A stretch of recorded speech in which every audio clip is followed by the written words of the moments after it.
Not everything you reach for is meant to be kept. Some things enter your life to remind you that control is an illusion, no matter how untouchable you believe yourself to be. It's a quiet paradox. The Sigma male, the man who slips through systems, bends rules, and outmaneuvers expectations, suddenly finds himself outplayed by life itself. Psychology tells us that the mind assigns greater value to what remains out of reach.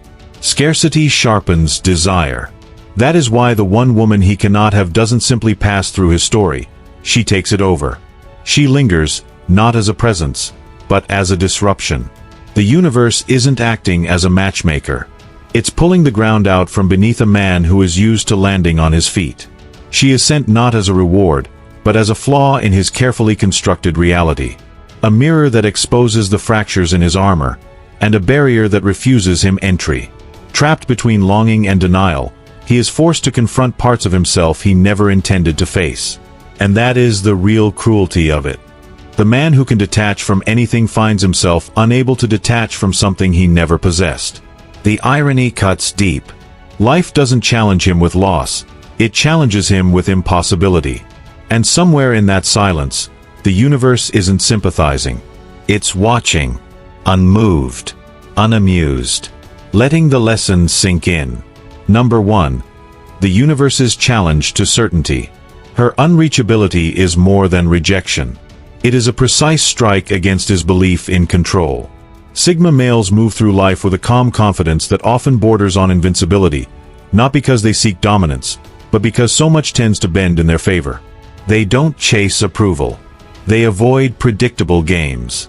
And resistance, when it appears, is usually something they can outthink or outlast. But the woman he cannot have disrupts that pattern completely. She cuts through his certainty like a blade through armor. Suddenly, he is no longer the man with effortless answers. Charm fails. Intelligence stalls. Even silence, his most reliable weapon, loses its power. This confrontation forces him to face an unsettling truth. He is not immune to loss. And that is exactly the universe's intention. The Sigma who prides himself on being untouchable is introduced to a defeat that isn't public or dramatic, but deeply personal. It lingers longer than financial setbacks, social rejection, or betrayal ever could. Because this loss isn't about survival, status, or resources. It strikes at the ego. Her refusal humbles him, carving space for a realization he cannot escape. He is not entitled to everything he desires, no matter how rare he is. That denial becomes a safeguard, preventing him from drifting into the arrogance he despises in others. Without her, he might begin to believe he exists outside the rules. With her, he is reminded that even he can be disarmed, not by force, but by refusal. The wound is quiet, but necessary. It strips away complacency, sharpens awareness, and preserves humility. Because no matter how strong a man becomes, there will always be doors that remain closed. And accepting that truth is what keeps the Sigma male from becoming the very thing he vowed never to be. Number 2. The keeper of his softness. The Sigma male is not the emotionless figure he is often mistaken for.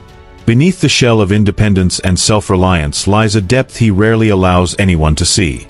He guards it carefully, knowing how easily vulnerability is exploited, dismissed, or misunderstood. Then she appears, the one woman he cannot have, and something shifts. She awakens a part of him he has kept sealed away. Around her, the urge to lower the mask emerges. To reveal warmth. To offer gentleness. To give a kind of care no one else has ever reached. But the cruelty of the universe is simple. She is not his. She unlocks that softness and then remains out of reach. What follows is not just desire, but the weight of carrying tenderness with nowhere to place it. He cannot bury it again. She has already brought it to the surface. Yet he has no outlet, no recipient for the affection now alive inside him. This is where the true torment lives. Solitude has always been his choice, and he wears it well. But this is different. This is enforced distance from a part of himself he wanted to give, but never could. He becomes the guardian of his own vulnerability, holding emotions too raw to expose and too real to dismiss. That is why she lingers long after others fade. Not because of what she did, but because of what she revealed. She proved that beneath his controlled exterior exists a man capable of deep feeling. And instead of sharing it, he carries it in silence. Quiet, heavy, unresolved. A private ache he will never confess, yet one that forever reshapes how he understands love, trust, and himself. Number 3. The trial of untouchable desire. The universe understands that Sigma males are not tempted by what ensnares ordinary men. Status, surface-level beauty, and effortless affection rarely move them. They've trained themselves to operate beyond common cravings, immune to distractions that weaken others. But the real test isn't excess. It's deprivation. The universe doesn't challenge them by offering everything. It challenges them by offering almost nothing. That is why the woman they cannot have becomes the most severe examination of their discipline. She isn't merely temptation. She is scarcity made human, the rarest form of what they desire, presented without permission to possess it. This battle is not external. It takes place within. The Sigma male is forced to confront a question he cannot outthink. Can his self-control withstand desire that cannot be satisfied? Not desire rooted in physical attraction alone, but hunger that stirs pride, ego, and the carefully protected core of his heart. For most men, desire demands indulgence. For the Sigma, it demands restraint. To pursue her is to surrender authority over himself. To resist her is to maintain sovereignty. Her presence becomes a psychological snare, not obvious, not dramatic, but quietly invasive, designed to test the integrity of his discipline. The universe isn't mocking him with this trial. It's refining him. If he gives in, he learns how fragile his control truly is. If he resists, he proves that desire does not command him, even when it wears the face of what he once believed he needed. This is why the unattainable woman holds such weight in the Sigma's path. She forces him to realize that real power is not found in possession, but in mastery over longing. The test was never about winning her. It was about discovering that he doesn't need to. That desire can burn without consuming him. And if he endures, he emerges not just stronger, but freer, carrying the rare knowledge that even the sharpest hunger can be denied without breaking him.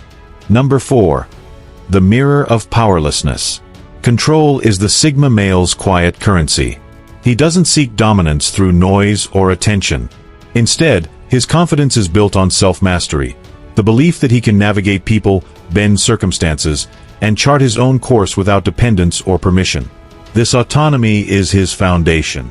But then the woman he cannot have enters his life, and for the first time, control slips beyond his reach. No amount of patience, intellect, or emotional distance works on her. She does not yield. And in that resistance, a mirror appears. She reflects back a truth he would rather avoid. Even he has limits. Her presence is not simply rejection. It is the collapse of an illusion, the belief that willpower alone can shape every outcome.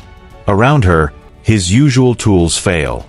The silence that unsettles others doesn't faze her. The depth that captivates most doesn't anchor her. The mystery that makes him magnetic elsewhere barely registers. For the first time, he stands before someone untouched by his gravity. And that is where the wound forms. Because this moment is not about her, it is about him.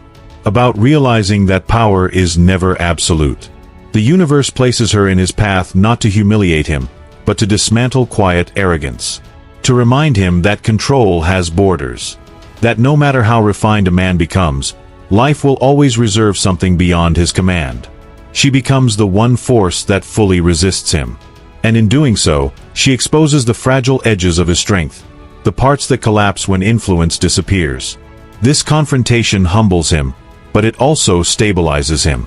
Without her, he risks believing he is invincible, capable of unlocking any door with the right strategy. With her, he learns the hardest truth of all. Some doors will never open, no matter how skilled the hand turning the handle. That mirror of powerlessness does not diminish him. It recalibrates him. It reminds him that even the strongest man remains subject to forces beyond himself, and that the universe will always retain the right to deny him what he wants most. Number 5. The erosion of the lone wolf illusion. The Sigma male builds much of his identity around the lone wolf ideal, the belief that he needs no one, that his strength comes from being self-contained, unreachable, and untouched by emotional dependence. It's an image he wears like armor. And for a long time, it works. Careers, friendships, fleeting connections, he moves through them with ease. He detaches without remorse, walks away without hesitation, and convinces himself that nothing truly reaches his core. Then the one woman he cannot have enters his life, and that certainty begins to fracture. She becomes the quiet crack in his lone wolf facade, living proof that his detachment is not as unbreakable as he believed. Her influence is subtle but persistent. He tells himself he doesn't need her, yet his mind keeps returning to her. He tries to suppress the pull, but instead, it deepens. And each time he fails to let go completely, another layer of the lone wolf fantasy erodes. What shakes him most is not the desire itself, but what it exposes: vulnerability. For a man who prides himself on emotional immunity, she reveals his humanity in its rawest form. She proves that no matter how disciplined or controlled he becomes, he still has pressure points. He still longs. He still aches. He still bleeds when touched in the right place. The universe uses her to dismantle his romanticized solitude. It forces him to confront an uncomfortable truth. The lone wolf image is not pure strength. It is partly armor and partly denial. By denying him the one woman capable of fully dismantling his walls, life compels him to admit that his detachment is not invulnerability. It is strategy. And like any strategy, it has limits. That realization leaves a permanent mark. He will never see himself as entirely untouchable again, because she proved otherwise. Yet within that erosion lies a quiet gift. He learns that being human, with cracks, needs, and breaking points, may be more powerful than pretending he was ever immune to them. Number 6. The collision of frequency. Sigma males operate on a frequency most people cannot tune into. Not out of arrogance, but out of truth. Their energy is different. Quiet yet commanding, detached yet magnetic. Sharp enough to cut through illusion, calm enough to remain unnoticed by the masses. Most women sense it, but few truly understand it. Fewer still can match it. That is why when he encounters the one woman who vibrates on the same wavelength, the connection feels electric, rare, unfiltered, instantly recognizable.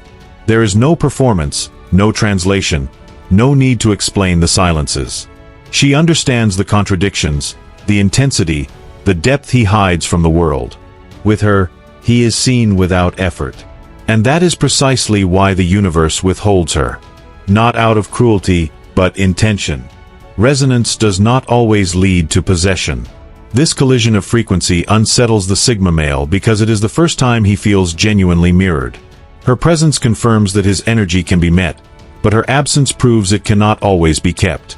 She is not simply another missed opportunity. She is evidence that rarity attracts rarity, and that even perfect alignment does not guarantee permanence. The irony cuts deep.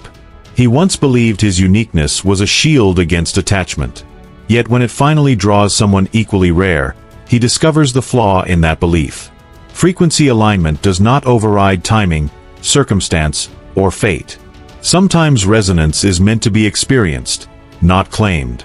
The universe uses her to dismantle one of his quietest assumptions, that finding someone like him would mean finally finding someone who stays. Instead, it teaches him a harsher truth. Some encounters exist to remind him of what is possible, not what is promised. That lesson is brutal, but cleansing. It prevents him from believing that life is about finding a mirror and holding on to it. Instead, it shows him that some connections are meant to awaken awareness, not create attachment. In the end, that collision of frequency becomes both his deepest ache and his greatest awakening. She proves he is not alone in his wavelength. But she also proves that not every resonance is meant to be owned. And that paradox, having found her, yet never keeping her, is what lingers long after she is gone. Number 7. The training ground of emotional austerity. The Sigma male is no stranger to self-denial. He has walked away from shallow validation, rejected hollow status games, and lived without the comforts most men chase. But the one woman he cannot have tests his discipline on an entirely different level. This is not about avoiding noise or distractions. This is about confronting a hunger that feels personal, piercing, and unavoidable. She forces him into emotional fasting, a state where desire exists, but fulfillment is impossible. And inside that tension, he learns a harsher form of austerity. Not the kind born of bitterness or pride, but the discipline of carrying longing without letting it rot into obsession. He must learn how to want without collapsing into need, how to endure ache without turning it into resentment, and how to accept denial without poisoning himself or blaming her. Most men lash out when denied. They cling, spiral, or turn rejection into anger. The Sigma male is not allowed that escape. His test is quieter and far more brutal. The universe forces him to sit with the craving in silence. No outbursts, no shortcuts, no self-destruction. This process strips him of illusion. He realizes he can endure emptiness without breaking, that unfulfilled desire does not have to own him, and that longing loses power when you stop expecting it to be fed. The woman he cannot have becomes less a punishment and more a forge, burning away impatience, entitlement, and the belief that wanting guarantees receiving. He emerges leaner in spirit, sharper in discipline. The ache may remain, but it no longer rules him. He has mastered the hunger instead of letting it consume him. Final conclusion. The woman the Sigma male cannot have is never really about her. She is about him. She is the universe's scalpel, cutting into his certainty, his detachment, and his lone wolf illusions. She awakens softness he tried to bury, forces him to fast from desires he cannot satisfy, and reminds him that power without humility is hollow. Through her, he learns that mystery must remain sacred, that hunger does not always demand resolution, and that resonance does not guarantee possession. His greatest strength is not conquering everything, but carrying what cannot be conquered with dignity. And that is why she lingers. Not as failure, but as transformation. If this resonated deeply with you, don't keep it to yourself. Subscribe to the channel for more raw, unfiltered truths about the Sigma journey. Drop a comment below. I want to hear your perspective and your story. And if you know someone who needs this message, share it. Every like, comment, and share fuels content that doesn't just entertain, but awakens.